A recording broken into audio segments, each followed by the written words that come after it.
Hello and welcome back to Trumpet's Voice, where God has the final word.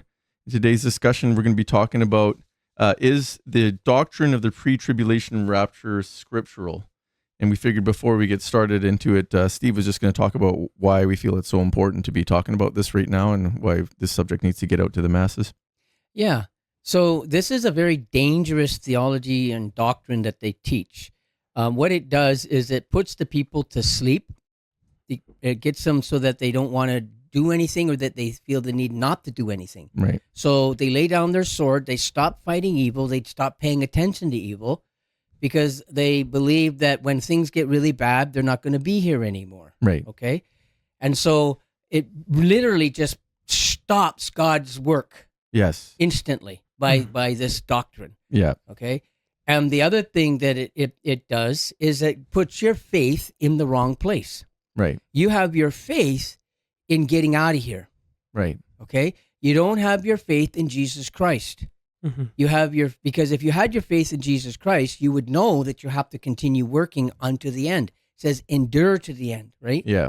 But what this doctrine has done is it's put the whole Christendom into a sleep mode. Yes. And they're not doing anything. And that's why the enemy is now able to come forward and conquer us, because nobody's fighting evil anymore. They don't think they have to because they're not going to be here. Right. So this is a deception that is really evil. And it's also in this doctrine as well, the Antichrist in the doctrine has convinced you to finance them to kill you. Right. And we're going to show you that too. Yes. Right? And, yeah, and it's true. And then the other thing is that it's showing you that Israel and the church, which we'll show you here in a minute, are two different identities, two different churches, separate. Right. Two separate brides, two separate churches, right? Yeah. Which is completely unscriptural and causes way confusion for all the believers. Yes. Right? And so these are the four things that I wanted to mention, or five things that are really dangerous with this doctrine, and it should be squashed immediately so that we can get back to work. Right. And you were wanting to make the point too that it's nothing new. It's been around for a long time. That's right. That's right. So I'm just going to read this here. Pull out my big Bible here. And this is in one of the commentaries in one of the New King James versions here. Right. It says for the book of, what is that in the intro to? This is in Thessalonians, right? Thessalonians. So he wrote a letter to them, right?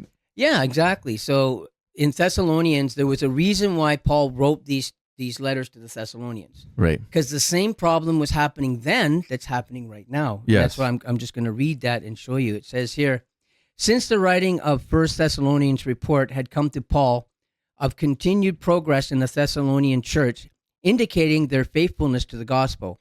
However, doctrinal problems had also risen.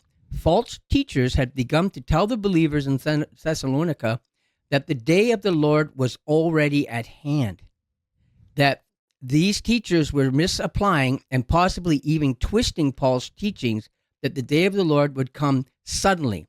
Most likely, because of this, some of the believers had stopped working and were simply waiting for the Lord. Mounting persecution may have been fueled these extreme beliefs about the second coming, it says. In 2 Thessalonians, Paul stated emphatically that he had never taught that the day of the Lord had already come. To counter false doctrine, Paul gave the Thessalonians a good dose of truth, explaining to them the emergence of the man of lawlessness and the prevalence of sin during the end times. Furthermore, he reminded them that they were called by God and saved through Christ's work. In view of the fact, he exhorted them to stand firm in Christ and to work hard, always, patiently, waiting for the return of Jesus. Never did Paul state that you were to stop working. Right. And never in the Bible did it say we're to stop working. Right. This theology is basically the same tactic that Satan used then, but it's been reborn and reused and regurgitated. Yeah. Satan doesn't have any new plans. Yeah. He uses the same tricks over and over again. They just take slightly different forms. Yeah, and because this has been, tactic has been used for so long, it's been embedded into our society, especially in modern culture, and it has now become a delusion. Yeah. this Right. doctrine. That's That's right. a good point. That leads us Yeah. right into looking up what the word delusion means. Should we look at the 2 Thessalonians 3:8-10? It's just showing a little bit about Paul was referring to the work, right? Okay, so we're going to go to that scripture first, and then Yeah. we'll look at the definition of delusion. Yeah. Neither did we eat any man's bread for naught, but wrought with labor and travail night and day, that we might not be chargeable to any of you. Not because we have not power, but to make ourselves an ensample unto you to follow us. For even when we were with you, this we commanded you, that if any would not work, neither should he eat. Right. So there you can see that Paul is talking here about them not working, and that, Right. that he's expressing to them that you better get back to work. Right? Yes. Because Yep. Jesus isn't coming just yet. Yeah. Right? And remember, Jesus said, no man shall know the day or the hour when he comes. Right. And never did he say for us to stop fighting evil and Right. to lay down our sword, right? Yeah, and I also find it strange when people actually, it says no one knows the day or the hour, not even the sun, yet people still try to figure out dates Yep. and try to Yeah. add things up and try to Mhm. go, oh, we think it's now. Like we were saying earlier before we started recording, that people have actually done that with a recent rapture thing, right? Yeah. They said it was going to come September 23rd, and then they said there was one on October 7th, and those times came and passed. So now this shows that, how dangerous it is, right? And we're going to get into that a little bit later too, but Yeah. I guess Let's go to the delusion. What go is back a to the word delusion? delusion. Yeah. Let's. and we're look going at to show you word what the delusion. definition of that is. Yeah. Because people, when you say delusion, I don't know if they really understand what that word means. So Right. let's have a look at it. Yeah, it was actually pretty eye-opening for me too when you told me it. So I guess I can read that. It says, delusion is a fixed belief that is not amenable to change in light of conflicting evidence. As a pathology, it is distinct from a belief based on false or incomplete information, confabulation, dogma, illusion, hallucination, or some other misleading effects of perception. So basically showing that if you give a person any information, they're still not going to believe it, no matter how much evidence you give them, right? Yeah, because if they have a fixed idea in their head that Yeah. it's been driven in and generation to generation, right? Yeah. Then when you come along and you say, well, that's not what it is, and you give them all the evidence Yeah. showing, they still won't believe you. Right. That's a delusion. Right. And 2 Thessalonians 2 talks about that too. So if a person wanted to read that chapter, they could see that it's talking about that God will bring that upon many people who are so-called Christians, right? Yeah, but it brings it upon them because the verses before that says, because you did not want to believe the truth. Right. You wanted to believe the lie because the lie is Yeah. a lot more comfortable thinking that, oh, hey, I don't have to do anything. I don't have to worry. Right. I'm just going to be taken out of here. Right. Well, that's a pretty comfortable doctrine. Right. Mhm. So God's just allowing that person to stay in that delusion. If that's what you want, he's going, okay, then you Mhm. got it. Yes. Yeah. Yeah. Yeah, it's going to be bad for you, though, on Judgment Day. Right. You better wake up. Right. So we also wanted to go next into the interwebs. We were going to look up the definition of the word dispensationalism. Mhm. You guys want to do that now? Yep. Yeah. hmm Okay, so right here, I have it open on the internet. It says, this part here we felt just described what we wanted to say the most. It says, dispensationalism is a Christian theological framework that emphasizes a distinction between Israel, the Jewish people, and the church, viewing them as having separate roles and destinies in God's plan.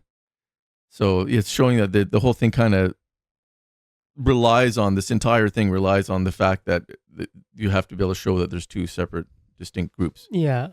Right. And it even continues on there. It says it interprets the Bible literally and believes that God's interactions with humanity occur in different historical periods or dispensations.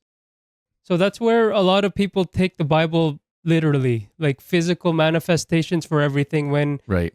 prior to this doctrine, it was taken spiritually the way it was intended by God. Right, right. And that's actually, we've talked about it in a lot of our previous videos too, showing how there's always a spiritual message, and that's Mhm. more important because everything Yes. starts in the spiritual Mhm. and then it comes to the Mhm. physical. That's right. And that's Right. what Revelation, we went over a little bit about Mark that, the about beast. the 1,000-year reign, where Yep. everybody thinks that's literal, and that's where all this stems from, a literal interpretation. It's Right. from dispensationalism, and we're going to go through the history of that Right. in a little bit here. Yeah, Mhm. and it's Mhm. funny how Christians keep missing the point that Revelation is a vision, not a literal thing that happens, Yes. right? Yeah. So we gotta. But if be you careful. want to know more about that, we talked about that in the 1,000-year reign video. So you 1,000-year can reign go back and check that out. and the Mark of the Beast video. And they the Mark both of the Beast, both yeah. really tie into that. Yeah. So let's go into the word rapture. Let's have a look at that because that's Okay. Yeah. Here we go. okay. I have here. It is. I'll go to the top here. It's from the Greek harpazo, and that's Strong's G726. And you can look these up for yourself on the Blue Letter Bible website. It's just a concordance for the Bible. You can put in any word that you want in the search categories here. And it means caught up by force, caught away, catcheth away, pluck, catcheth, pulling, or to seize, carry off by force, to seize on, claim for oneself eagerly, to snatch out or away. And we're going to mention too that the Latin translation word for that is actually rapio. Rapio. And that's where we get our English word rapio rapture. or rapturo or something I think I've Yeah. seen as well. Yeah. So And that's raptores or raptores, something. yeah. That's where the word came from. And Right. you also wanted to touch on the point too that these words, like the word rapture, they do have a psychological effect on people. Right. Right. So it was no accident that they would use that particular word because there's other words they could have used in place of that. Right. So they labeled that word as a trigger word, Right. like almost like a mind control word that when you hear it, immediately you associate the whole taking away doctrine and ideology the with doctrine it. and the ideology of it, right? And Yeah. there's proof of that in other things like conspiracy theory, which was put out there by the CIA. by the CIA. Yep. And they wanted to stop questioning the government. Don't question the government. If you do, you're a conspiracy theorist. Yeah. So they weaponized it. So they weaponized it, Yeah. right? Yeah. And that's what they do with everything. They put labels on people to shut them up. Quack was another one. Yeah, we actually have a video, a short video that we wanted to put in here just to show a few examples of these words that they've used. Yeah. And here, that is this guy. His name is G. Edward Griffith. I'll open that up here, and I'll just put this video going for you, and then you can see what he has to say. Mm-hmm. The following directive was issued from party headquarters to all communists in the United States. It read, "When certain obstructionists become too irritating, label them as fascist or Nazi or anti-Semitic. In the public mind, constantly associate those who oppose us with those names which already have a bad smell. The association will, after enough repetition, become fact in the public mind." Fascist. Fascist political party. Radicals on the far right. Anti-Semitic. Xenophobic. Transphobic. Uncle Tom's white supremacist. domestic terrorist. Neo-Nazi organizer. Nazis. You are an anti-vaxxer. Anti-vaxxers. Racist. Racist. A racist. There you go. That really shows the power that just a term can have. Yeah. Yes. Yeah. Like a word, and right? it just silences debate instantly. Yeah, and that's what they've done. I think with a lot of things, like definitely like I've studied vaccines for years, and they say you say anti-vax and like you're an anti-vaxxer. Instantly, it's a negative you're thing. a quack, There's no negative. space for debate anymore. You yeah. can't have a realist, like a calm, nice conversation. Everyone just gets like, it's just they call it, another word for it, as I mentioned, is a pejorative. Yes. They call it a pejorative. So it's just like a word that has a negative connotation to it, and it creates that mob mentality where everybody's just like, Yes. I don't want to be called that, so I'm with the mob. I'm going to Yeah. stay with over here on this side. And that's Yeah. basically what they did also with that word rapture. Like because they've used that one word, it's kind of like a catchphrase for the whole doctrine.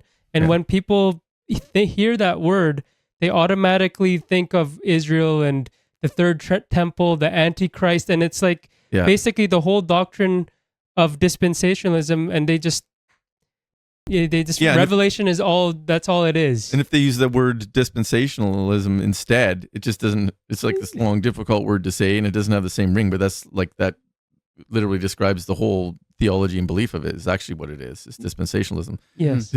Rapture just means caught up, or to be caught up. Yeah. Yes. So if you go to really what the scriptures actually say, that's all it's saying, is they were just caught up, scooped That's up. right. Right? Yeah. But we'll look into that a little deeper as well. Right. But that's the thing with all these things is that people usually, because we don't want to be labeled. Right. We don't want to look like we're different. Right?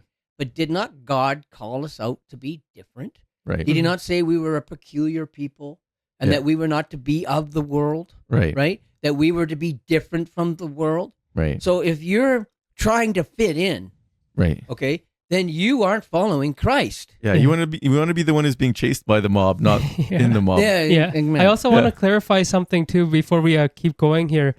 We do believe that there is going to be a rapture. It's just the timing, the pre-trib rapture we see is very unscriptural, and that's what dispensationalism holds to. Yeah, and we don't even like using the term rapture. We just like to say being caught up, like Yeah, the scriptures actually say. But you being gotta- caught up to Christ in the end, But you right? got to remember too that when you read the scriptures, there's not going to be very many people left on the earth when that happens, Right. right? It says, "Will there be any flesh left?" Yeah, on and the earth, we'll get to those scriptures. But further anyway, down the so line. before we get started into the next route, let's go to Jude 4.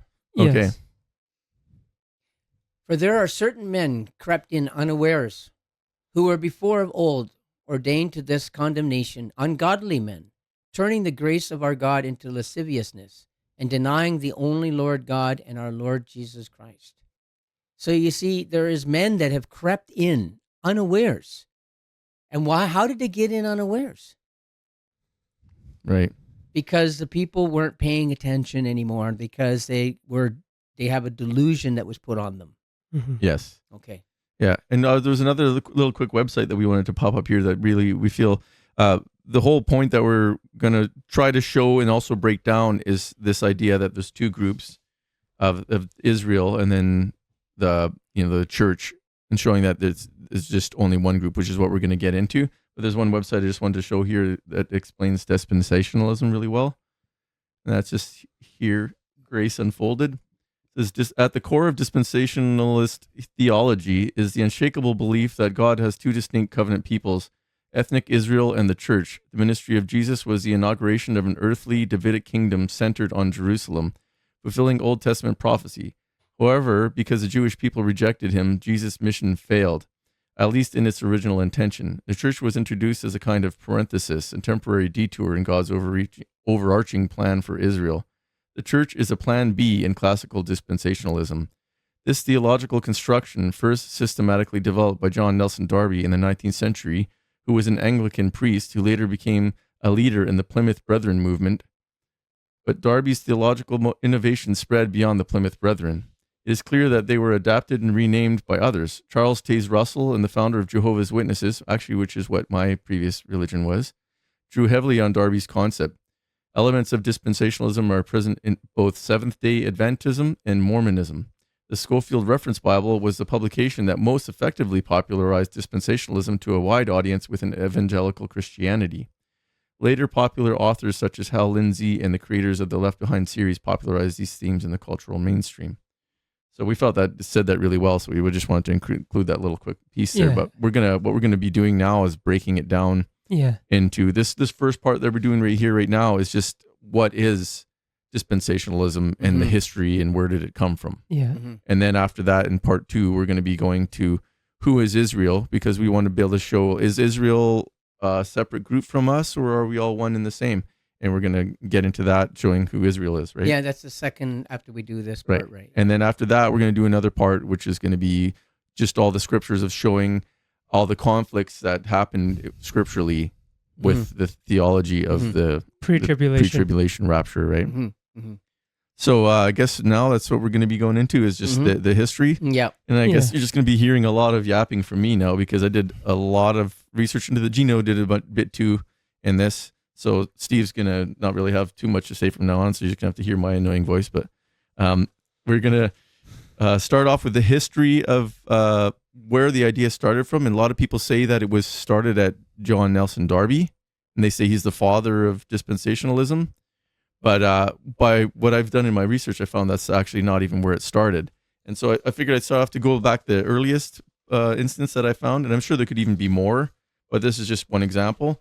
And it's in 303 to 373 AD.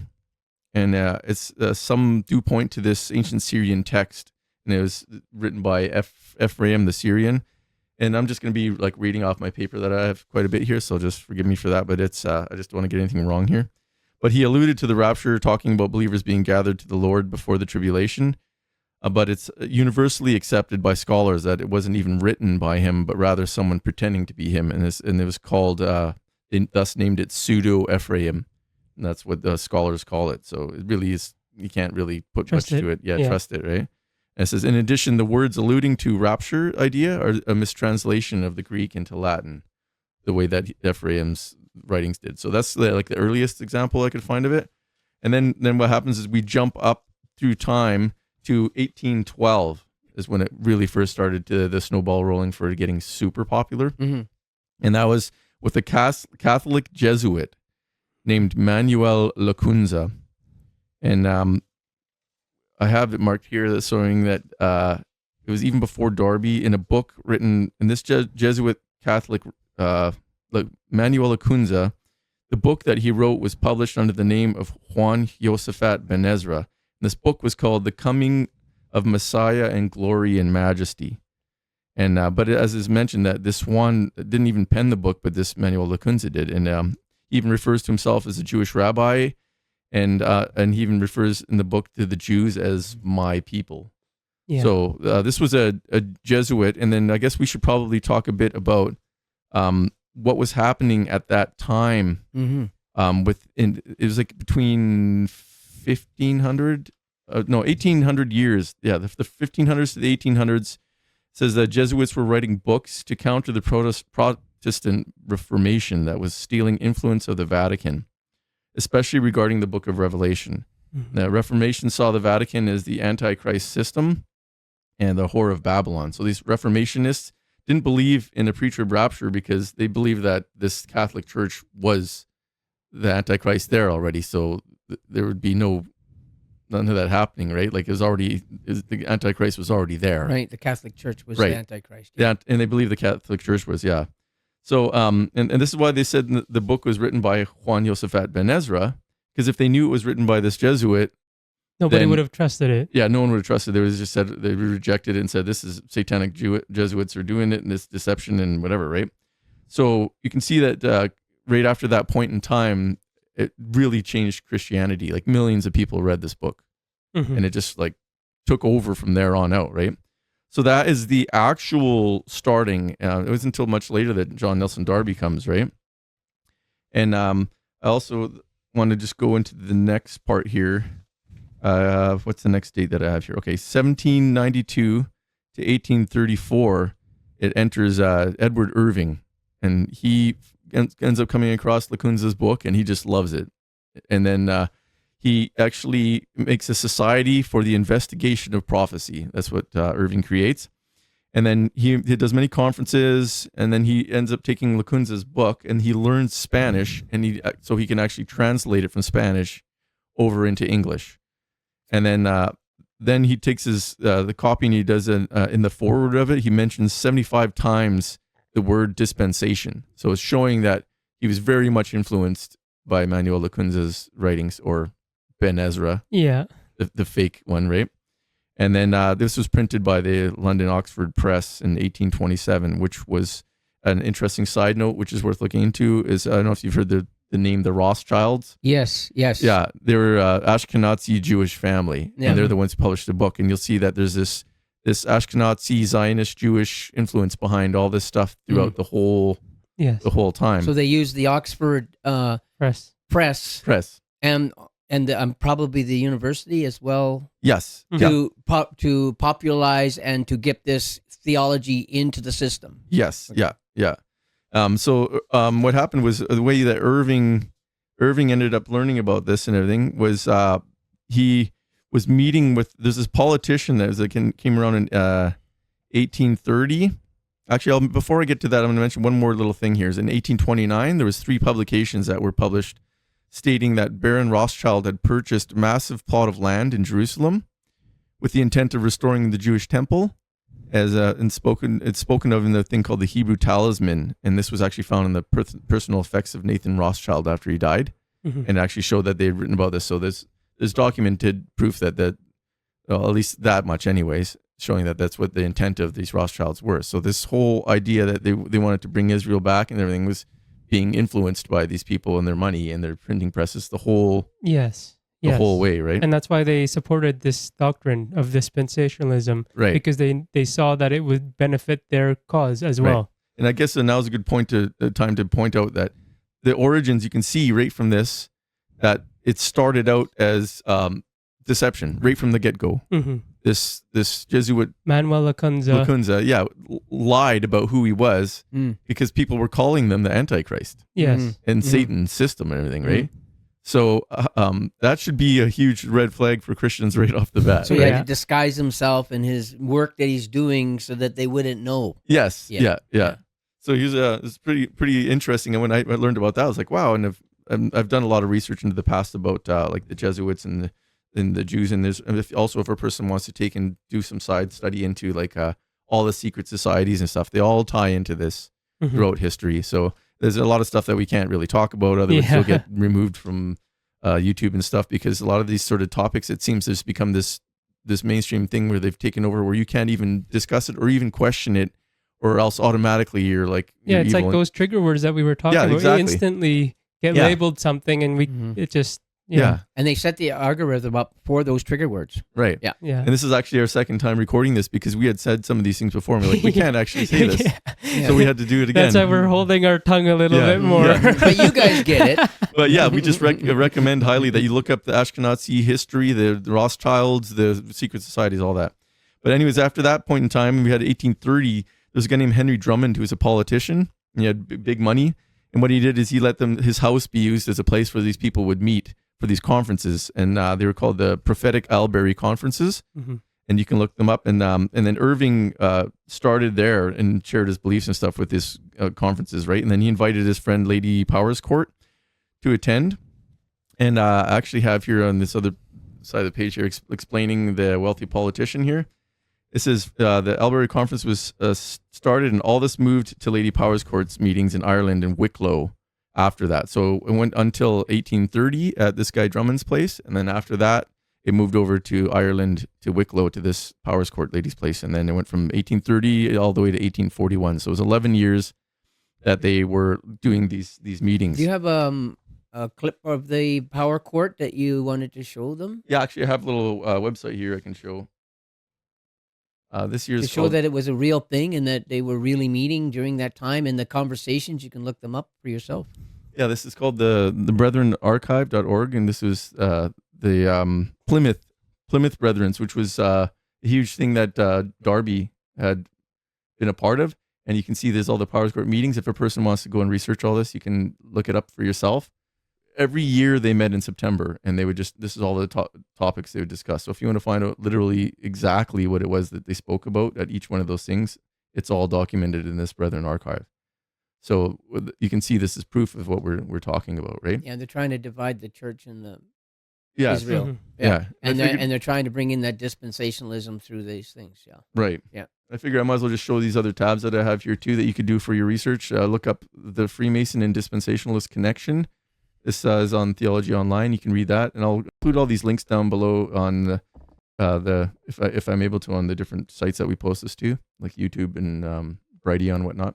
There's another one you can look up too. This is StephenSizer.com, and this is a 7-part biblical answers to the dispensationalism and the pre-trib rapture debate. It's a pretty good document you can read. And then this is that guy I was talking about, Stephen Sizer. This is his website, StephenSizer.com. He's got some really good books on Zionism and the connection between Israel and all of this, and like all the history of it. He's written so much. I learned a lot from him. So in my research, I just figured I'd share you what my sources are.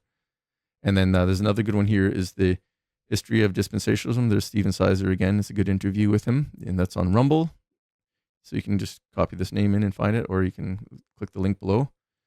And then we also have here Why Dispensationalism is Wrong, Unbiblical and Deceptive, also on Rumble. This is a really good one. The guy breaks it down and shows a lot of scriptural arguments as well, which we're going to go over as well ourselves. And then this is The True Origin of Dispensationalism, the Rapture in Christian Zionism. And this is where I found out about Manuel Lacunza and the actual history prior to Darby, because most people just go from Darby forward. So you can check out this as well on Rumble, which is The True Origin of Dispensationalism and the Rapture in Christian Zionism.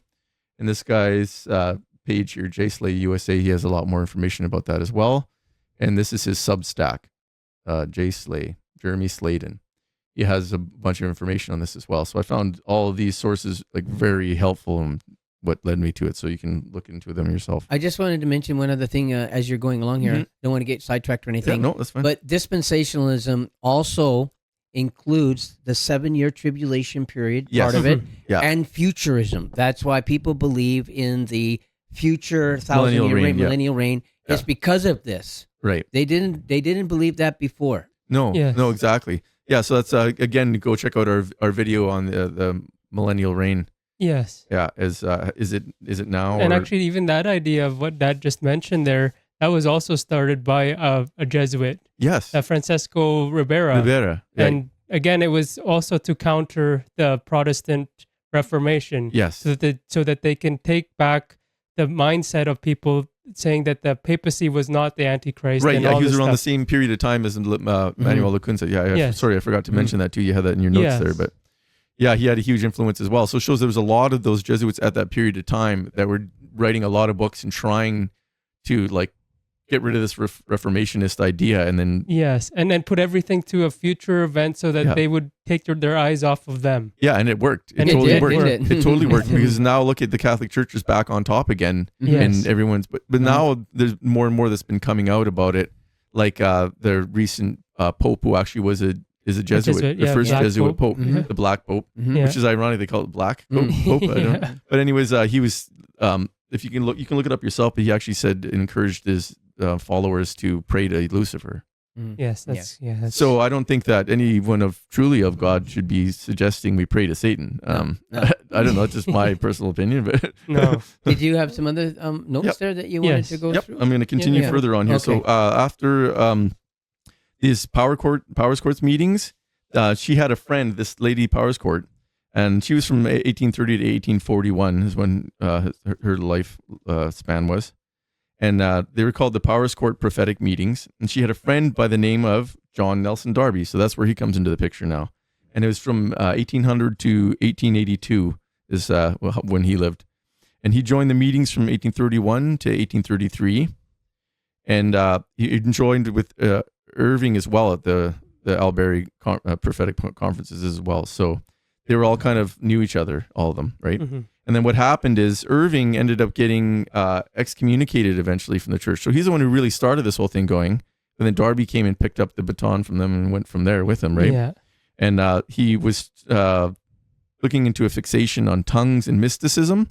And so he ended up getting excommunicated. And then the Liberty University wrote a paper on him, and they denied it and trying to disprove any connection between Irving and Darby. And it's not true, obviously. Yeah, but because they didn't that's- want to stain the reputation of this doctrine. Yes, yeah. So Yes. that's yet another underhanded thing that is like just showing the history. Deceptive, yeah. Yeah, the deceptive stuff that it took to create this whole thing, right? And then, okay, so then now we come to, he became Darby here again. He became the face of it from then on, and he traveled to Britain and Europe spreading this teaching about the Brethren, or the Plymouth Brethren group, right?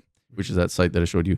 He did 11 lectures in Geneva on the hope of the church. He made 7 trips to USA and Canada from 1862 to 1877. And 7 of those 16 years, he went to the USA, spending time in New York, in Boston, and Chicago, and St. Louis.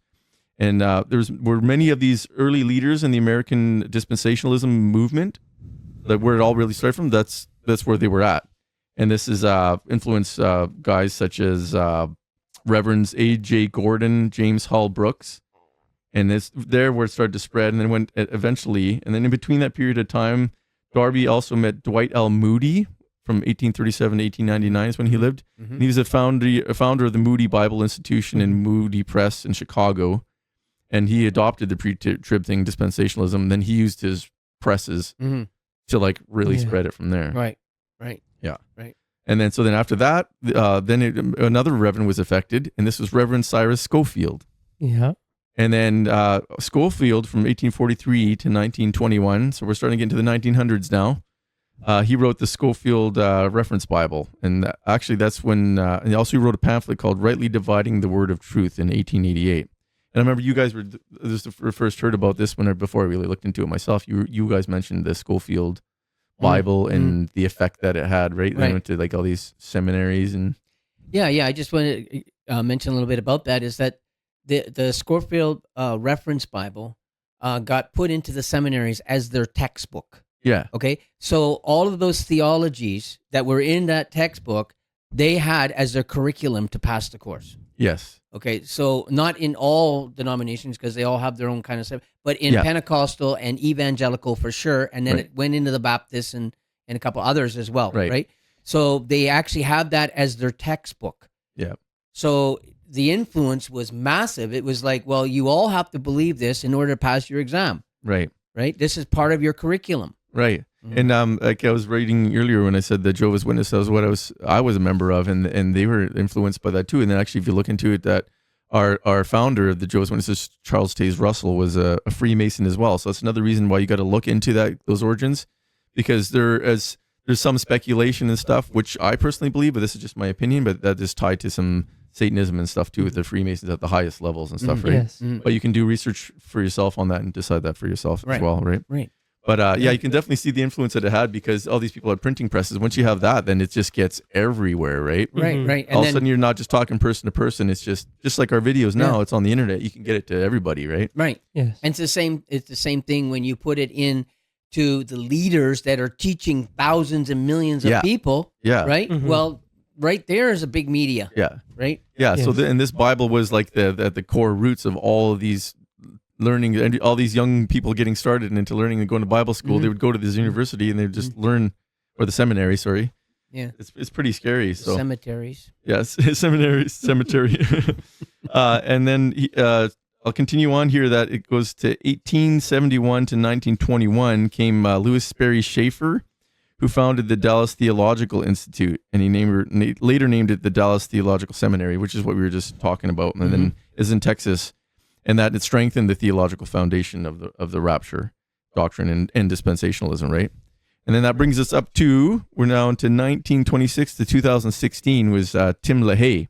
And he made the rapture super popular for just your average person who's just like, movies and stuff, or whatever. Like, he wrote the Left Behind book series, which was from 95 to 2007. Yes. And Jerry Jenkins. Right. Yeah. And also that Hal Lindsey too, and was actually he helped Tim LaHaye basically. Right. Yeah, really spread it. So that's all the research that I had compiled on here. So hopefully I was able to say that well That enough was that you can awesome. understand Thank it. you for your devotion to this. This It is was a bit of amazing. work. Yeah. I mean, that's over a week's worth of just compiling. Yes. Yeah, I spent a lot of 10-hour hours days just compiling. So we're really trying our best to give you accurate information. trying to wake you up and show you that this doctrine is not biblical. It doesn't come from God, and it's there so that the Antichrist can take over. Yeah. That's where it's there for. Yeah. And it's doing a good job so far, and we're hoping to wake up the people and snap out of their delusion and come and start fighting back now into the evil that's coming against us. Yes. Stop accepting these evil things. Right. Do something with it. We're doing what we can do. Yes. Right? That's right. So what are we going to be doing next as part of this series? Well, let's just talk about, first of all, about some of the people of modern day that's influential. Oh, actually, yeah, because Right? did you want to show that video clip to see how people are being affected by it? Yeah, but first of all, let me just talk about this. It's, some of the main influencers in the church organizations, some of the main pastors, would be D.L. Moody. He mentioned that one. Hal Lindsey, Chuck Swindoll, David Jeremiah. Right. Okay, these guys have radio programs, and seminary. I think Chuck Swindoll is ahead, and David Jeremiah is a leader in a huge seminaries. Right. Andy Stanley, Tony Evans, Robert Jeffress. Right. Now, he's the pastor that was standing beside the president during COVID, saying the COVID jab is God's gift to us. Yeah, he's also like one of those false prophets that predicted that Donald Trump was going to win in 2020, and it didn't happen. It didn't happen? Yeah. What is saying the scriptures about prophets if they say something it doesn't happen, right? And then there's Vernon McGee, Joseph Stowell, Bruce Wilkinson, Howard Hendricks, and many, many more. Yeah. Right. So and these are people who have had, like you said before, huge followings. And like huge influence. Yeah, like some of them radio shows and television shows. And even like that John Hagee, like that wasn't mentioned on that paper, but he like started that organization, Kufi, Christians United for Israel. Right. And there's so much support going to there because they believe that they have a separate Right. plan in God's Right. timeline. Yeah. And it's actually like if we really look at like the roots and like what's the actual thinking behind why they're supporting, it's actually like really like it's not nice. It's sick actually because they're Right. thinking that by helping support these people and funding their third temple and all this stuff, they're thinking that they're actually making prophecy fulfill faster, Faster, and so then they that get saved. so that they can get raptured faster, so that Jews can go through the tribulation. Yeah. And it's like, actually yeah, like, anyway, sorry man. about that. You're gonna have to go through all that, but we're out of here, right? Yeah. And That's too bad for you. That's actually why they support them. Yeah, It's just- it is. It's not very like it seems like what it breeds is it breeds separation, not unity. Yes, Yeah. that's right. It doesn't draw people together, whereas that's what Christ was saying: love all your neighbor as yourself, bring everyone together. So this seems like it's pushing into like separation, and it seems like that's a big thing Satan likes to do in this world now too, like racism, all these things, like Yes. ethnic groups, what's happening in Israel and the Palestinians. It's like always he loves to like make everyone separate and kill each other and argue with Yes. each other, right? And that's actually why we felt the need to, and that's just going to be part 2 later on, right, that we got to show that there is only one bride. right, Mhm. yeah, Mhm. yeah. So that's gonna be Yeah. part 2. Sorry, go ahead. No, that's all you got on the yeah. Okay. So basically, what they're saying is that that's why all the Christians, not all, but the majority of all Christians are supporting those people over there that claim to be Antichrist, Right, right? So that's a pretty major thing. They're giving them their gold. I had this one friend who was, this is a real story, and Yep. I had this one friend, and we were doing great. We were praying together. Really we were close, having really close together and stuff, and then he found out that his mom was a Jew. a Jewish, Yep. right? Jewish, yeah, And so then he said, "Oh well, I must be a Jew." Yeah. Right. And so he went into this group that supports that situation, Yep. dispensationalism. Yep. And then all of a sudden, this man's pride went through the roof, and you couldn't even talk to him anymore. yeah. He's way better than you, and He's way better, and all the people are going to have to talk to him in order to get to God, and it yeah, was you have just to go through me, sort of thing, to get to God, sort of thing. yeah, right? it destroyed our relationship with each other. Yeah, you we no don't longer even speak, talk yeah. anymore. And Right. it's like it's like, and so this is the damage that these things can do. Right. They're just destructive doctrines. Yeah, Zionism. It's not. Yeah, it's not Zionism Christian. and Christianity are like almost like oxymorons. They don't. Yeah, they don't- it's complete They're opposite. opposites. Yeah. they're in opposition to each other. They're not drawn together. They're repelled. Right? Yes, that's Yeah. right. Yeah. Yeah, so you can see from this first part, we wanted to just show all the origins of dispensationalism, and you can see how it started just one little speck with this Manuel Lacunza in his book, and then it spread through these Jesuits, and then it went and it got bigger and bigger, and then next thing it goes in printing presses in the U.S., and it's just from a few select group of men that Yeah. took it and really made it big, and all of them had this influence of this Zionist undertow and this Yeah. Rothschild influence and all that behind them, the Jesuit influence, Yeah. pushing it along and helping it, right? So you can see the origins were from a lie, basically. Yeah, right? and that from the ties in start. with what we read in Jude verse 4. Okay, sorry about that. We had technical difficulties. The camera gets overheated sometimes. But anyways, to continue, you had mentioned that just like it ties in with Jude 4. There, we were talking about. I was mentioning the Jesuit order and stuff and how it all started with that. Mhm. And while we were off camera, I was like, oh yeah, I forgot to actually mention earlier. There's this thing called the Jesuit oath. And we felt it would be pretty important to actually show it so you guys can see, because this is what they believe in the oath that they make. Yeah, and this is where that doctrine originated from, was Jesuits. Yeah, a Jesuit who wrote this Yeah. book Yeah. that's really Yeah. made it popular, Yeah, right? yeah.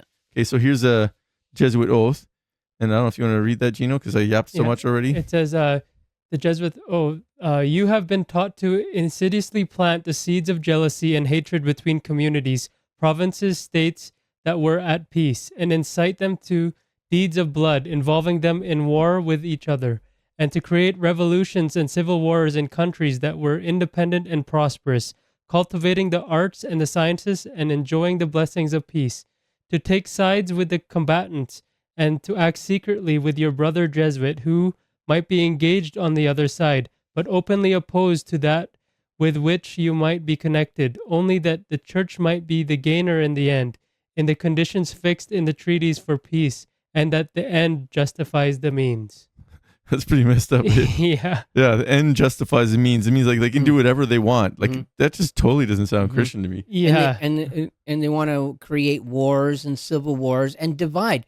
What do you think the doctrine of dispensationalism is? Yeah, it's Yeah. totally It's about dividing. dividing. Yeah, it's just like we literally mentioned. dividing the church too, because it's putting it in two separate groups: Yes. the Jews and the church. Yes. When in reality, it's just God's people. Yeah, and we're supposed to be drawing towards each other and all one, right? Yes. And and you can see that pretty much all Christians can't talk to one another. Right. I mean, you talk to one and he has his own idea because he's got a different Bible, he's got a different denomination. Right. So he's done a great job at dividing all of us. Yeah. Yes. We're at war with all of us. You mentioned that in the first time we did this video that we decided not to keep, but it was about denominations and stuff like, and mentioned like I was a Jehovah's Witness, right? And how we weren't allowed to look at anything outside of that belief system, right? Right. Like where if I looked at anything, it was apostate.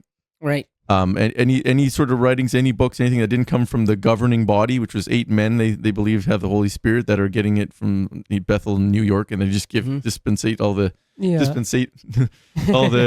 information to us, right? And then if there's anything outside of that, so I like all the stuff that I've just learned now, I never knew before. Yeah, and a lot that I of wasn't people, allowed to look into Yeah, it. and a lot of people just look at the Jehovah's Witnesses as the only ones who do that, but all denominations do the Yes. same. Yeah.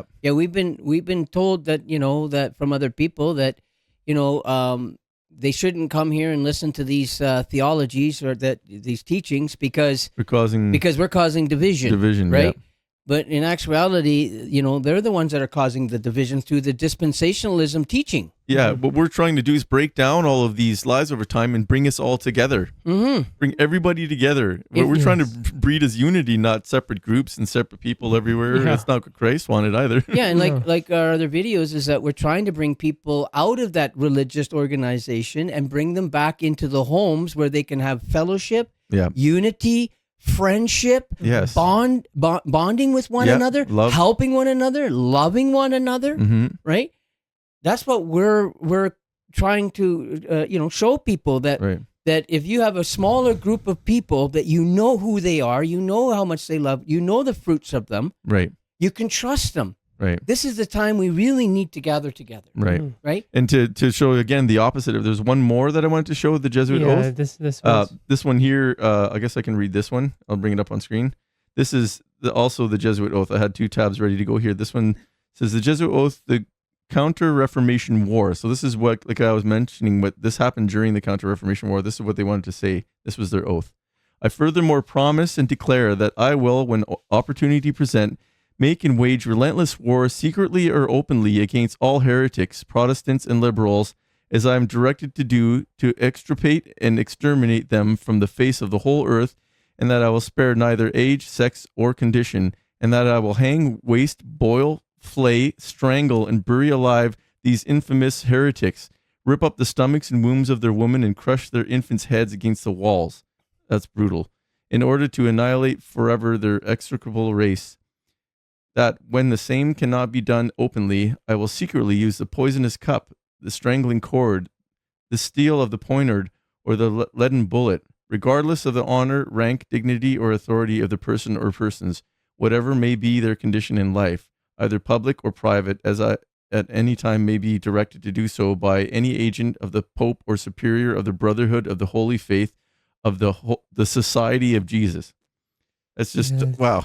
That's brutal. Well, that's not Christian at all. That sounds like himself, a satanic right? oath to me. Yes. That's just Satan, right? Yeah, that's opposite of what you were just saying. We should be loving and kind and everything to each other. So and again, that's where this doctrine originated from these people. Yes. And so obviously it's a sinister plan. Right. Yeah. So there should be, by the end of all this information that I've given you, like I think any true Christian should be having a lot of red flags going off right now going, well, what? Oh yeah.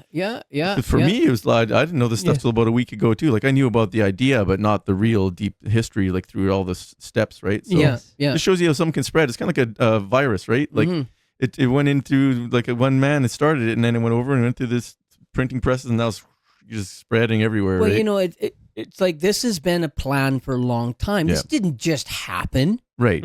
Okay, it was planned out. It was paid for by the people that that take the money and they buy the printing presses and they Yep. buy the media and they Right. buy everything and they propagate these lies, right? Right. But the Christians are supposed to be smarter than that. Yeah. They're supposed to be wise. Because the Bible makes us wise. The Word of God makes us wise. Right. I truly wonder how many Christians actually know of people like the Rothschilds, right, and who they are, or this Jesuit order and what they actually believed and things like this. You know, No, Christians don't know that because like we've been programmed to not like. I hear this so many times from pastors and stuff that we're not supposed to look at what the devil's doing. We Right. got to focus only on Jesus. Focus on Jesus. But Right. clearly and obviously, these people are waging war on us. Yes. And that's like the first rule of war. You got to know the enemy. Right. How can you overcome something that you don't know anything Right. about? And especially when Well they flat said. out says that they're totally willing to use deception and pretend to be your friend, pretend to be the good guys. Yes. That should be another huge red flag. And going, you need to ask: is my denomination, is what I've been told and taught from these seminaries, I've been hearing from all these people, is it true, or is it part of what these people are doing behind, is saying what they need to say Yes. to deceive us? Yeah. And look at the fruits of the doctrine.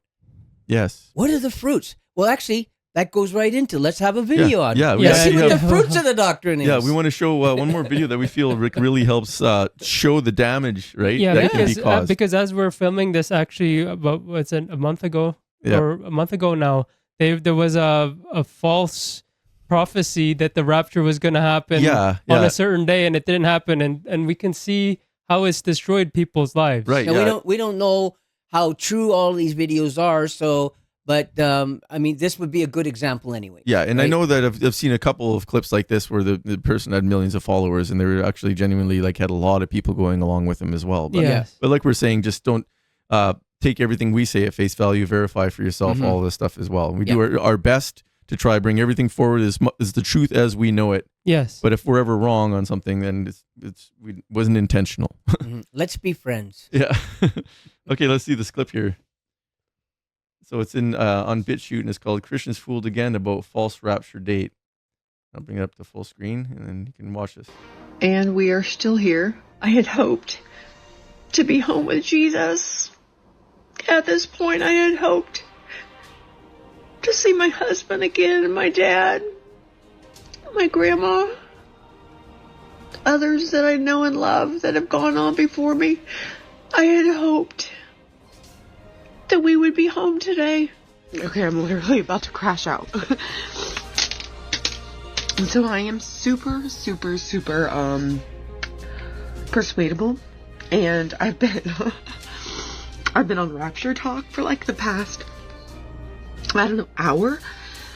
A couple things. First of all,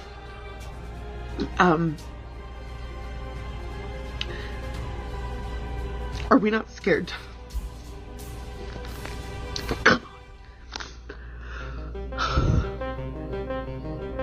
To think that if the rapture is happening, if the rapture is going to happen in a few days, when they say it's going to happen, that means I only have a few days left with my kids.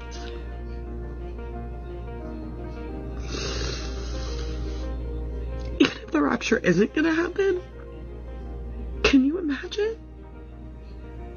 Like, what if you really did only have a few days left with your kids? Oh my gosh, I'm literally crashing out right now. What the dude? We have 3 days left. Whether you count it from today and go Saturday, Sunday, Monday, and then we go, that's 3 days. Or if you count it from tomorrow and you say Sunday, Monday, and we go on the third day. I looked up at the sky and I saw the clouds and I was like, man, that looks like a door. I look up again. I see a 3. A 3. It's currently 4:49 a.m. I woke up, got ready. Was disappointed. I wasn't taken. Now I have no truck. I gave away all my money last night. How am I supposed to get to work? Uber? I ain't even got no money for that. So anybody that I sent money last night, you want to send that back to me? It is Wednesday, September 25th. I think at this point it's safe to say that the rapture isn't going to happen. And I've been really struggling to make this video. To have to come on here and admit that I was wrong, to apologize for the number of times that I tried to explain to people, how to make the first round draft pick. Just got even more insane. A video is going viral of desperate people in South Africa literally climbing up a mountain because they are waiting to be taken up to heaven.